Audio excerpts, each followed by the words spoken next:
Welcome to the freerealestatetraining.com video training on the infamous due on sell clause. What it is, where it came from, and how it affects you. First, the legal minutia. Be sure to check out legal.freerealestatetraining.com for the terms and conditions for this video. We're not giving you any legal, financial, or professional advice, and this video is copyright 2008 by Bryan Ellis and all rights are reserved. What is the due on sell clause? The due on sell clause is a portion of all modern mortgages that give lenders the option to foreclose a property if the owner transfers ownership of that property to a third party without the consent of the lender. An example of the due on sell clause is, imagine a homeowner named Henry Homeowner who purchased his property 3 years ago with a 30-year mortgage.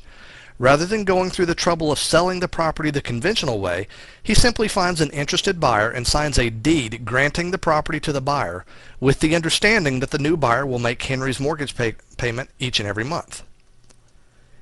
If Henry's mortgage contains a due on sell clause, he has now given the lender the right to foreclose the property because he transferred ownership of that property without the lender's prior consent. The due on sell clause exists because prior to the 1980s, houses were very commonly sold by allowing the buyers of existing houses to assume the existing financing on their target properties.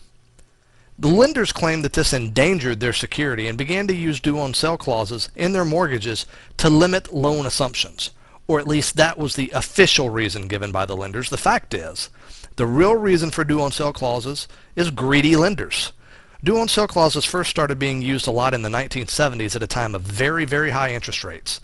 Lenders used due on sell clauses to force home buyers to get loans at the current very high market rates rather than allowing them to assume the existing mortgages on the properties that carried much, much lower interest rates. The U.S. Congress decided to weigh in on this issue because the due on sell clause was the subject of a lot of litigation between lenders and borrowers. The Garn-St. Germain Depository Institutions Act of 1982 was the result of Congress's weighing in on this issue. And this act essentially gave Congress a stamp of approval to use the due on sell clause in mortgages. However, there are some exceptions to what lenders can do with a due on sell clause that are stipulated in the Garn-St. Germain Act. For example, homeowners are allowed to establish junior liens and certain types of purchase money securities. They're allowed to transfer properties due to death, divorce, or separation of the owners. They're allowed to do leases under 3 years in certain circumstances. They're allowed to transfer their property to certain family members. And they're allowed to, under certain circumstances, transfer property into a living trust. Now, if you're viewing this video on freerealestatetraining.com, you'll notice a collection of resource links is displayed below this video, including a link to the Garn Act. Now, the effects of the due on sell clause on investors like me and you are as follows. Several types of common creative real estate transactions have become more complicated as a result, such as subject to, lease option, and contract for deed. Notice that there is training for each one of these types of investment strategies available at freerealestatetraining.com.